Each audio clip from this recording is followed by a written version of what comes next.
sehingga cukup untuk 1 hari gitu.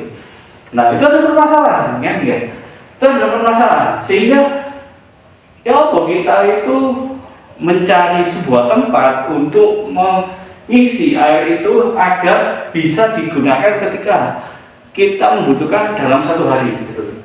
Dan kita tidak harus keluar kelas atau turun ke bawah gitu. Nah itu butuh yang namanya tumbler ya, atau botol air.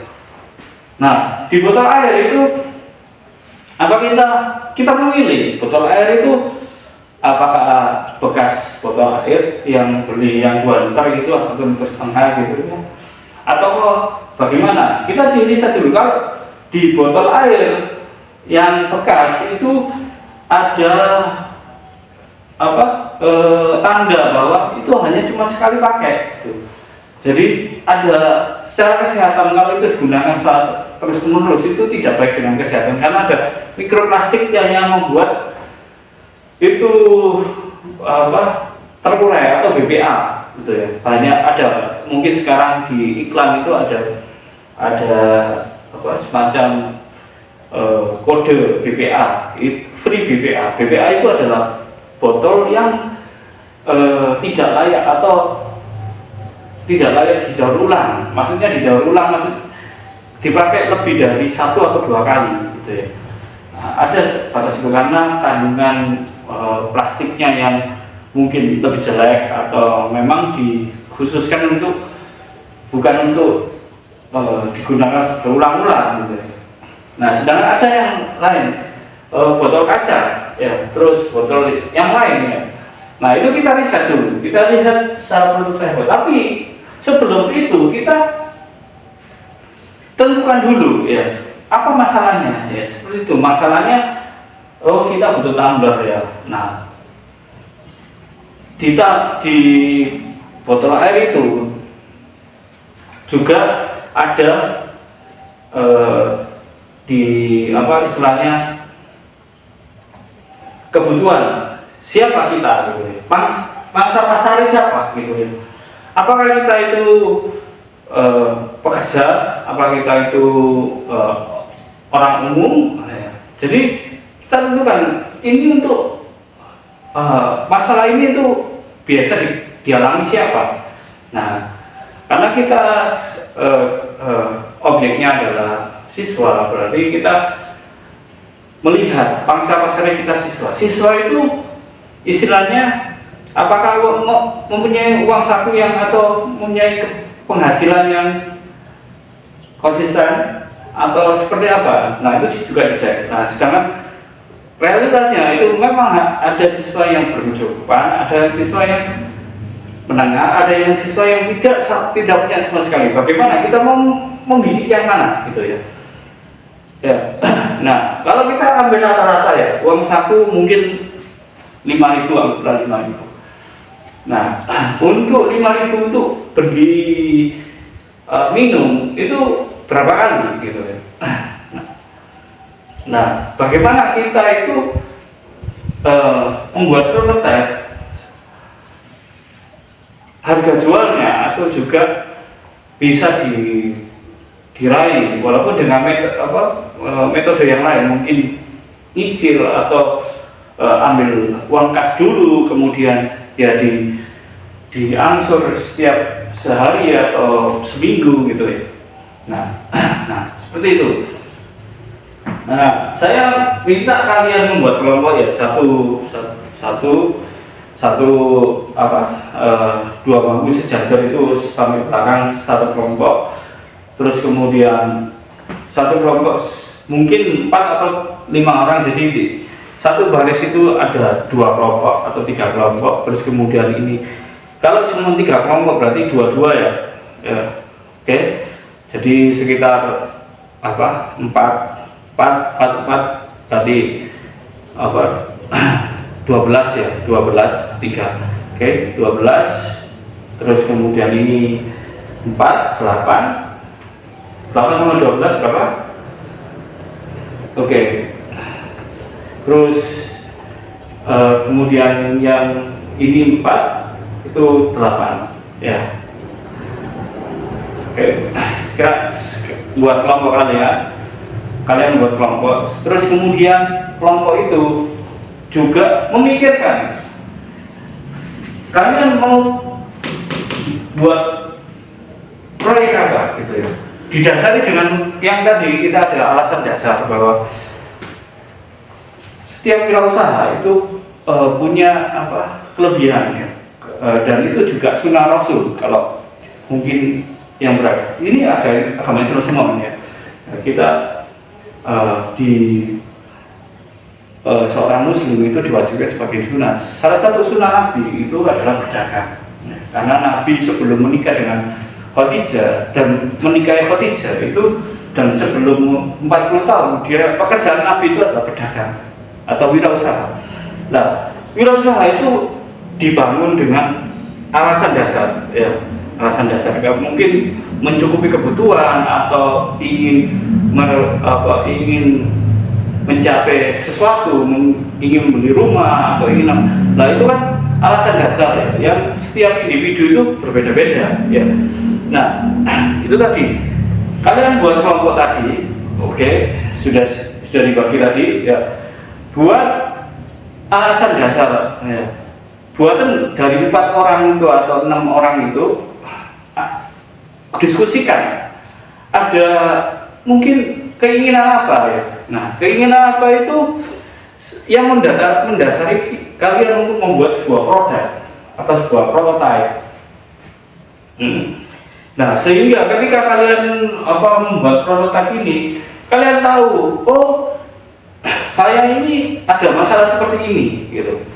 Nah, solusinya produk ini. Nah, solusi ini itu adalah sebuah keinginan saya, sehingga ketika kalian mempunyai target untuk, contohnya ya, kalau kita sebagai seorang siswa, saya akan membantu orang tua saya untuk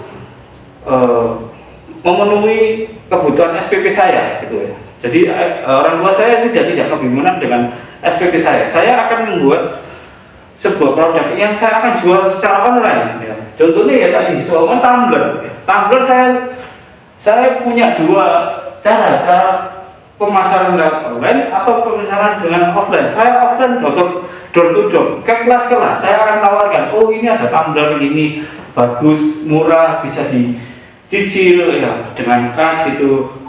Nah, dengan perjanjian seminggu berapa kali gitu ya, pembayaran hingga lunas. Nah, seperti itu ya. Jadi karena wirausaha ini itu adalah kalian itu bisa ketika lulus sekolah ini itu bisa istilahnya punya gambaran. Kalau semua saya tidak bisa kuliah atau tidak bisa melanjutkan ke perguruan tinggi, setidaknya saya, meskipun saya ingin sebagai pegawai, saya bisa, atau saya punya alternatif bahwa saya juga pernah menjadi wirausaha gitu. Jadi itulah garis besar dari ini semua. Proyek terakhir ini adalah kalian mempunyai cara atau mempunyai gambaran kasar atau bahkan praktek untuk kedepannya. Ini akan berlanjut sampai kelas 3 ya. Kalian sekarang kelas 2 atau kelas 11, nanti kelas 12 itu juga akan ada kewirausahaan, dan ini akan berlanjut. Nah, sekarang kalian bisa mungkin masih mungkin prototipe ya. Nanti ke depan itu akan bisa menghitung ya di kelas 3 itu akan dihitung ROI-nya, return of investment-nya itu berapa. Jadi nanti membuat laporannya itu bagaimana, itu nanti kelas 3. Tapi kelas 2-nya ini kalian mungkin sudah mempunyai gambaran merancang sebuah produk itu seperti apa. Nah, merancang sebuah produk itu, setiap produk itu mesti ada berangkat dari masalah. Contohnya skincare sekarang itu ramai penjualannya ya. Kenapa kok bisa ramai? Karena orang itu butuh cantik ya, butuh cantik, terus kemudian kepingin kulitnya halus gitu ya. Kalau mungkin di Korea itu ada namanya operasi plastik ya, sing membuat wajah mereka itu hampir wajah yang diidam-idamkan gitu ya. Iya. Nah, seperti itu. Nah, skincare kan operasi plastik itu mahal. Nah, bagaimana cara tetapi tidak operasi plastik tapi bisa menghasilkan kulit yang seperti itu? Nah, salah satunya pakai skincare karena kita itu hidup di khatulistiwa. Karena di khatulistiwa itu cahaya matahari itu melimpah. Nah, mau nggak mau kita akan terpapar dengan cahaya matahari. Nah, cahaya matahari itu kalau kelebihan itu juga merusak, kekurangan itu juga sakit, kelebihan itu juga merusak kulit. Nah, salah satunya agar kalian walaupun kalian bermain atau bekerja atau berada di lingkungan di luar, tapi kulit kalian itu tetap terlindungi. Ya, itu salah satu dari alasan dari identifikasi masalah dari produk yang namanya skincare. Merek skincare banyak Pak, iya, tapi kan semua merek itu adalah satu fungsi, yaitu skincare yang menutrisi kulit. Nah, menutrisi kulit mereknya boleh banyak, nah, dengan keunggulan masing-masing ya. Nah, tapi dasar permasalahannya itu tetap sama satu, yaitu bagaimana kulit itu terlindungi ketika kalian berada di luar ruangan ya, dengan posisi terik matahari ya, dari pagi sampai siang gitu. Itu adalah alasan besar ya. Juga tadi kita butuh tumbler ya bagi mungkin kita yang sebagai siswa yang mungkin uang sakunya pas-pasan, terus kemudian kita butuh kebutuhan untuk minum dengan pelajaran atau rentang waktu yang panjang, terus kemudian aktivitas yang banyak, itu bagaimana kita tetap tidak dehidrasi, karena ya sebagai manusia kebutuhan untuk minum itu lebih baik minum daripada makan ya. Ada survivor bilang kalau naik gunung ya, kalau ada coba naik gunung itu minum itu lebih penting dari makan, karena kalau manusia nggak minum sehari saja itu sudah dehidrasi. Tapi kalau manusia tidak makan 1 hari 2 hari itu bisa kuat. Tapi asal dia dapat cairan untuk minum, dan 80% dari kita itu adalah cairan atau darah ya, itu berbentuk cairan atau air, berasal dari air gitu. Nah, kalau air kita jadi asam itu kita juga akan menjadi penyakit, kekurangan juga kita akan jadi sakit ya. Nah gitu. Oke, saya akan ngasih waktu sekitar 10 menit sampai jam saya berakhir buat sebuah prototipe, tapi dengan identifikasi masalah dulu. Semua bebas, kalian mau boleh coba, boleh meniru apa yang saya pakai tadi, skincare, tumbler itu boleh kalian pakai, asalkan tidak sama. Jadi satu kelas ini kalau bisa produknya jangan sama ya, karena dengan produk yang berbeda, kalian punya scope atau punya sudut pandang yang berbeda-beda juga, karena pasar itu juga akan berbeda ya. Oke. Dan kalau makanan boleh makanan, tapi ya itu tadi dilihat masalahnya apa. Nah itu solusinya boleh makanan kue kering atau apa dengan target pasar siswa boleh, tapi jangan semua makanan ya. Nanti mungkin minggu depan akan presentasi. Kalau yang ada yang sama nanti kita ubah ya. Kalau bisa jangan satu time itu satu kelas ya. Oke. Saya kasih waktu 10 menit ya untuk itu. Setelah itu saya akhiri. Oke. Mungkin silakan dimulai. Oke, siap. Oke, sudah.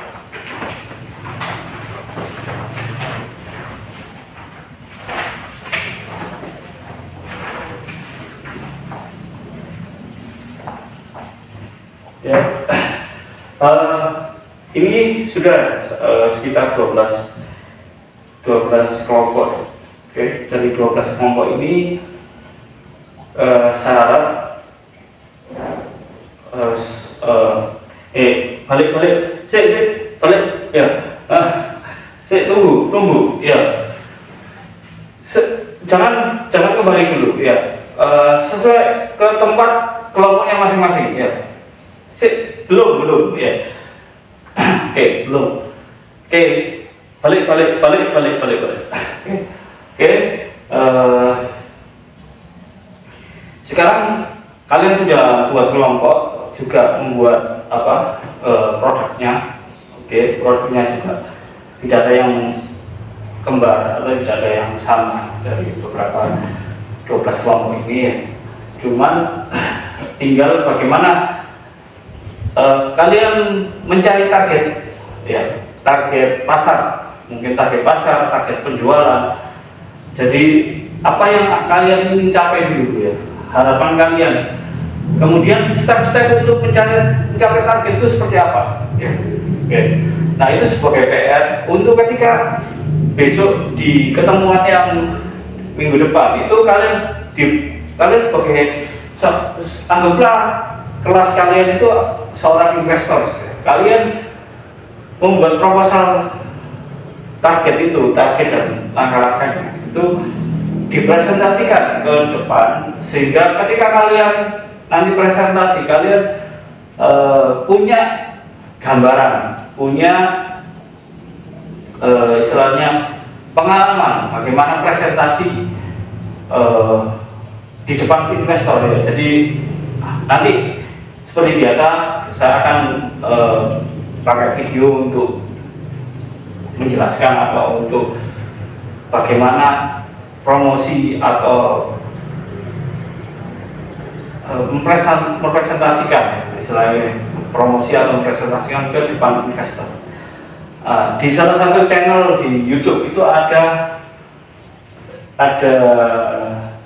channel atau yang memang dikhususkan untuk seorang membangun usaha dari mulai nol, mencari prototipe, kemudian dibuat proposal, dipresentasikan ke dalam sebuah forum investor. Nah, nanti investor memberikan dana sebagai operasional gitu.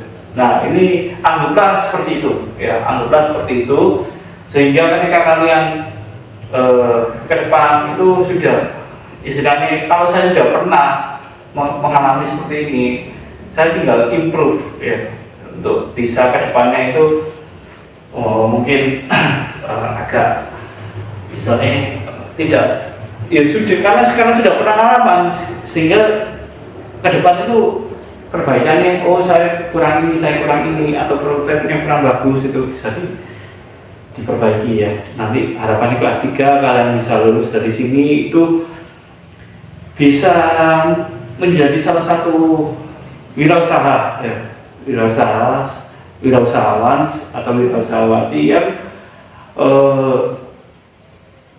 mempunyai kebanggaan bahwa daripada aku ikut orang, saya mending menjadi seorang wirausaha, karena dengan seorang wirausaha saya akan menjadi orang yang mandiri. Tapi menjadi wirausaha itu juga tidak gampang ya.